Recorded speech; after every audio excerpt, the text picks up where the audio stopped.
Hi friends, welcome back to my channel. Today we are talking about my top 5 and bottom 5 from Chanel. This is inspired by Grace at Everyday Edit because she has this little series where she talks about a brand and talks about top 5 and bottom 5. So the top 5 is more items that have been repurchased the most or most loved, most cherished. And then the bottom 5 are just sort of items that are a little bit more middling. These are not going to be like the worst of the worst from Chanel because I've done that video before.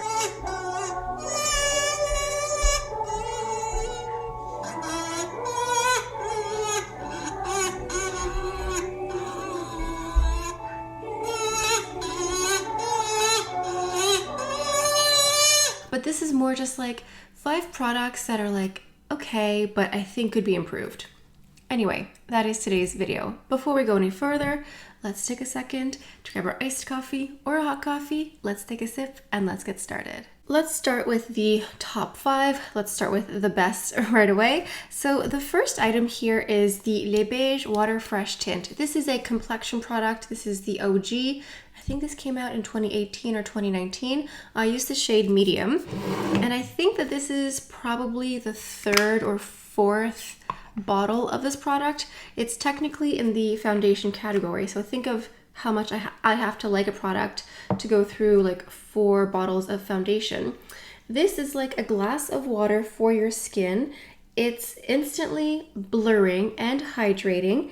It's really like the best Instagram filter in a bottle. It isn't going to cover lots, which I like. I like when my skin looks like skin. It looks a little bit radiant. We're more dewy now because it's still wet, but this just blurs everything, hydrates everything, hides a little bit. It's not going to make you look heavy or cakey. It's really just like you, but better. If you want your skin to look like skin, you should try the Water Fresh Tint. Again, I'm a shade medium here for reference, but because this is so sheer, when you get a shade, it doesn't have to be like an exact, precise shade match. You know, it's not like a super heavy coverage, so it is a little bit stretchy. I think that this is excellent as a primer. So sometimes if I want more coverage, I'll use a pump and just blend it everywhere, get the beautiful blurring, smoothing glow, and then I'll go over top with a more traditional heavy-duty foundation. Some people might not love this because it's incredibly sheer. Listen, if you are okay with your skin texture, your skin imperfections, you kind of have to like embrace them with this, but I find that the less complexion product I wear, the younger that I look. So that's why I love this. And this was like the first no-brainer for like the top 5 because I've repurchased this so many times. Next up is a moisturizer, and this is part of the Hydra Beauty collection. So Hydra Beauty is basic anyway. It's really just basic hydration. It doesn't have any bells and whistles. There's no anti-aging properties in Hydra Beauty, but that doesn't mean that it can't be very performing at the same time. The Camellia Water Cream is excellent. It's a beautiful, deeply hydrating moisturizer. It's also incredibly brightening at the same time because typically Hydra Beauty is just going to brighten. You might get a little bit of luminosity as the skin is still drying down, but the Camellia Water Cream has properties in it that really brightens and awakens your complexion at the same time, and you do see the lasting effects. It isn't going to be like brightening as far as removing sunspots or things like that, but it's just something about the composition that's deeply hydrating without being thick, without being oily, without being too heavy, and it really brightens. It really just gives you a beautiful boost, a beautiful glow. It's basic in a sense, but it's elevated as well. You know, it's just really beautiful. It's easy for travel as well because it comes in a pump. It's very handy. I've purchased this one a few times as well, and I just love it. I think it's really great for the summer. I think Hydra Beauty in general is a great moisturizing series for the summer because the textures are more fluidic or fluid. They're more, you can get more jelly textures, something just lighter and fresher. And I think for summer, if you live in like hot, arid, humid, especially humid climates where it's just everything is so sticky and cloying to you all the time. I think that this water cream would be really nice because it's more water-based than anything oily or thick or heavy. It's really gorgeous. Next up is a lipstick, and this is part of the Rouge Coco series. I think that this series isn't really getting that much love. It's more of the Rouge Allure that they're all promoting all the time, the ones with the click top, but I love this one. It's like the classic bullet Chanel tube here with the interlocking CCs. And this shade in particular is 440 Arthur. Now, this has been my go-to summer shade for several years. I've gone through, I think this is my second or third tube of this lipstick. Think about how much I have to enjoy a product to wear through the whole thing, and ooh, it matches my nail polish. How gorgeous is that? So this is Arthur. It's a slightly tomato-based red. It's a red, but it has a little bit of orange to it. It's stunning. I love it for summer, especially with the white t-shirt and big sunglasses and a nice red lip. I think it's really pretty. And the Rouge Coco formula is very nice. It's more creamy than the Rouge Allure. I find that the Rouge Coco lipstick formula is a bit more hydrating, a bit more buttery. I do think that they're long lasting as well. They're not a liquid lipstick by any means, but you can go in with a lip liner and then put this over top and you have several hours of wear. That's a bit more comfortable than the Rouge Allure, in my opinion. Next up is a nail polish, because one thing about me is I am a nail polish fiend. I love nail polish.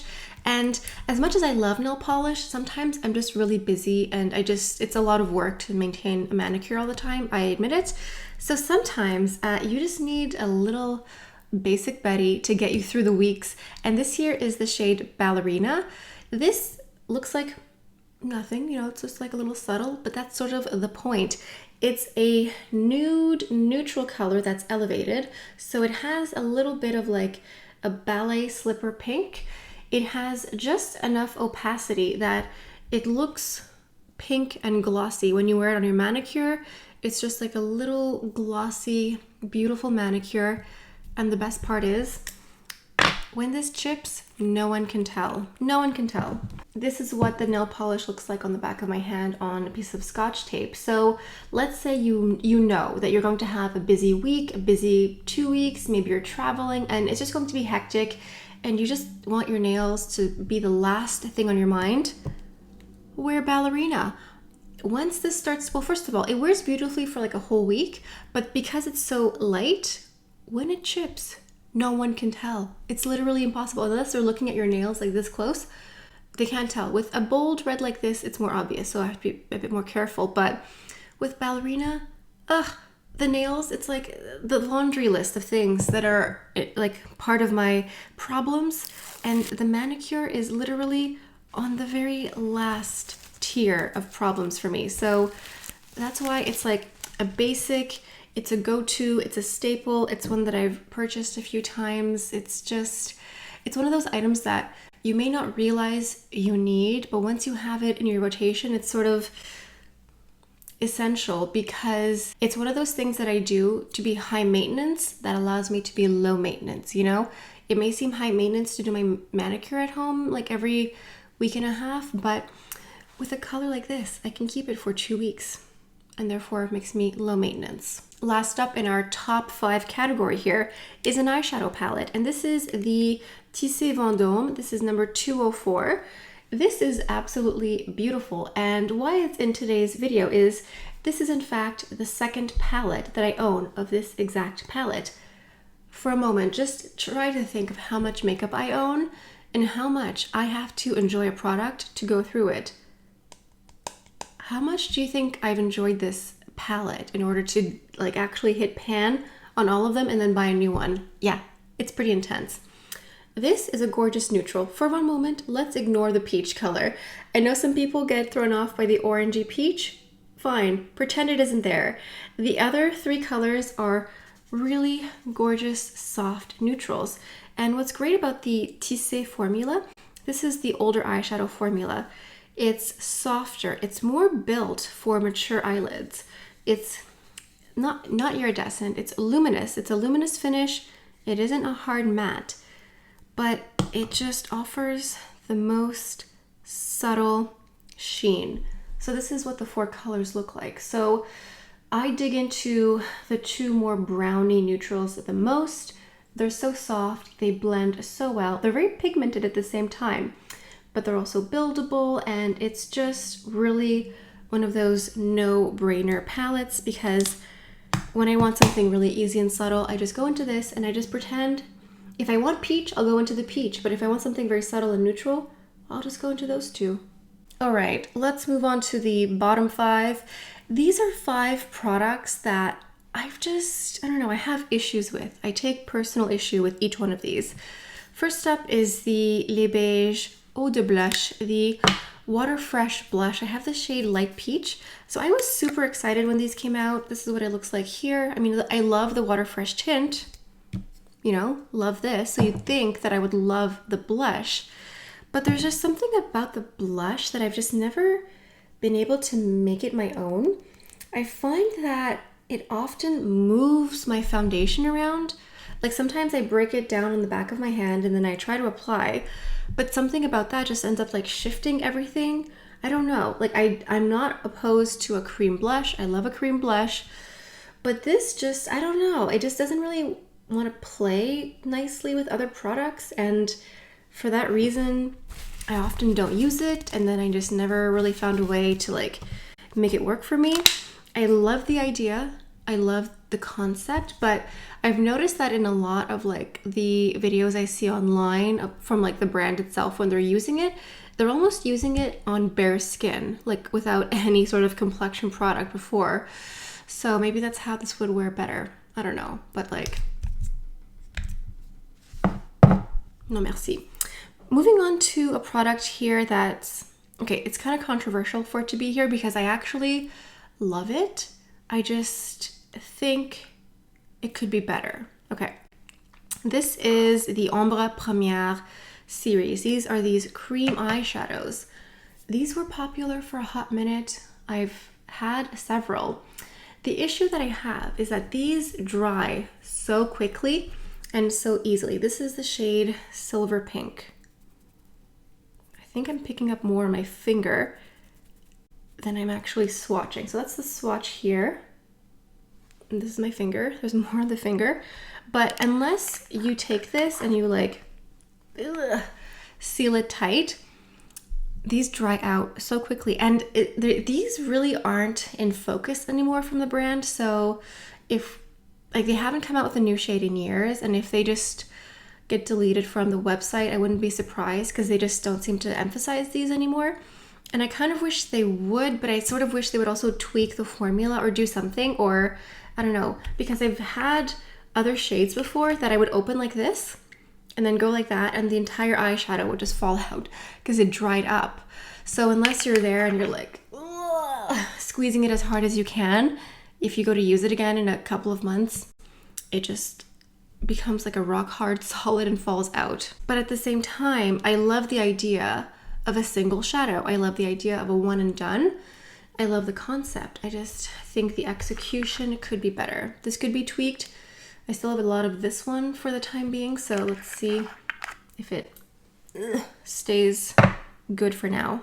Next up is a foundation, and this might be a little controversial, but this is the Vita Lumière foundation. This one here. So this is like the rich texture. It's incredibly moisturizing and hydrating. This is for driest of the dry, dehydrated, mature skin.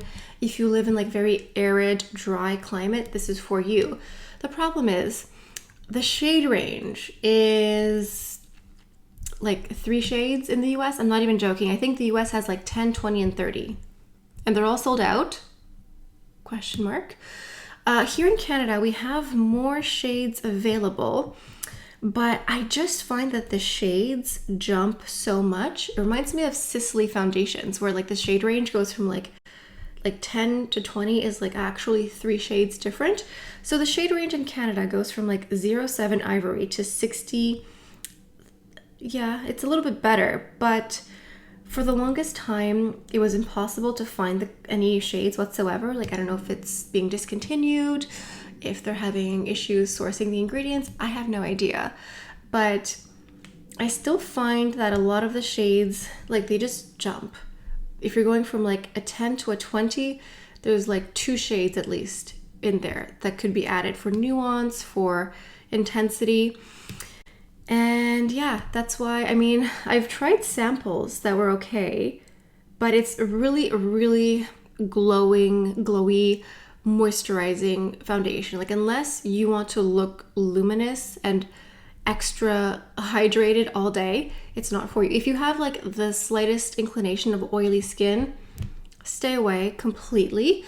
This is really just for like a very specific clientele. And if you can find the shades, good for you. But even here in Canada, so we have more shades now, but this is a very new revelation, like 4 years, and I'm talking several years. There were 3 colors and they were always sold out. So I don't know what they're doing. They need to figure something out, because like, oh, here it says like a lot of the shades say coming soon here in Canada as well. So they're also sold out here. So for the niche people that this is for, they never have enough colors, or never have enough product. So that's why it's on the list, where I'm like, this could be tweaked 100%. Moving on to the Noir Allure mascara. This came out, when did this come out? In the fall of last year, summer of last year. So this is the newest addition to mascaras from the brand. This one here is like the Allure lipstick, so you have to pump, like click and pump and remove the wand.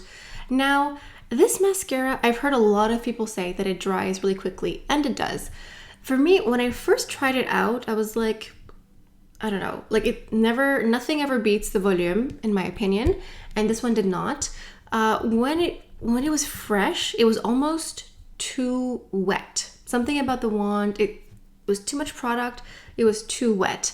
And then there was like a week or two where it started to dry out really quickly, but I kind of liked it for like a brief window of time, because the texture, the product was less wet, and it was just easier to apply, and then it was just too dry. One thing I did like was the wand was really narrow, so if you wanted to like get into the little corners, it was very easy to do that. But it's just, you know, the action itself, like the mechanism, when you're pumping, you're literally just pumping air into the tube. And that, if you pump your mascara wand, you know, if you pump it back and forth, you're pumping air in and you're going to dry it out. So when I want to get more product on my wand, I, you know, unroll it, and then I just roll like this, and then I get extra product on the wand instead of like going like that. So yeah, I like the idea of a new mascara. Of course, I like the idea of something new, but again, it's the execution. And I guess it's a good thing that the formula was very wet. Otherwise, it would have dried out in a flash of a minute. And last but not least is a whole category here. This is the new blush formula. Now, for a long time, I stated publicly several times that there was never a blush from Chanel that I met that I did not love. And that was true for a very long time.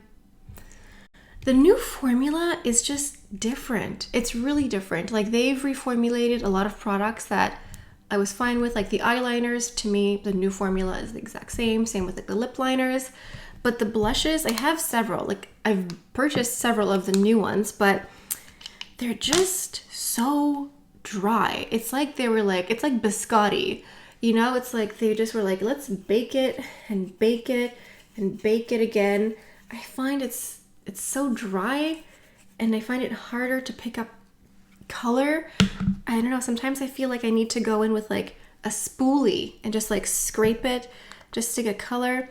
And I've noticed that like a lot of the colors have like red, like, I'm just ASMR. It just takes so much effort to get color, and especially with a brush, like, oh my god, what is that? There's like nothing. Just like, ugh, come on. I don't know what they did. They biscottied the blush, and a lot of the shades that were pink, they just injected with red. Of course they did. And yeah, it's just changed. It's not as soft. It still has luminosity if you can get it on your face, but I just find that it's more work, and no, I'm not a huge fan. I really hope, I mean, they will reformulate it again. They always do. I just hope that they bring it back or do something else, like make it less hard, less dense, and take out all the red, please and thank you. So yeah, this is my top 5 lo-fi from Chanel. I hope you enjoyed it. If you have ideas, or if you want me to do this with other brands, I can do that as well. I think this is fun to just sort of see what I've purchased the most. And it's also just, I guess, about being nitpicky, because at this level in the game, I've tried a lot of products, I've tried a lot of makeup, and so I can afford to be nitpicky and be like, actually, this and this should be finessed and tweaked. Anyway, if you're new to my channel, I talk a lot about luxury beauty. A lot of French luxury brands are featured here, so if you like get ready with me, tutorials, reviews, make sure you are subscribed to my channel. Anyway, that's all I have for you guys for today. Thank you so much for stopping by. Hope you have a beautiful day, and I'll see you next time. Bye.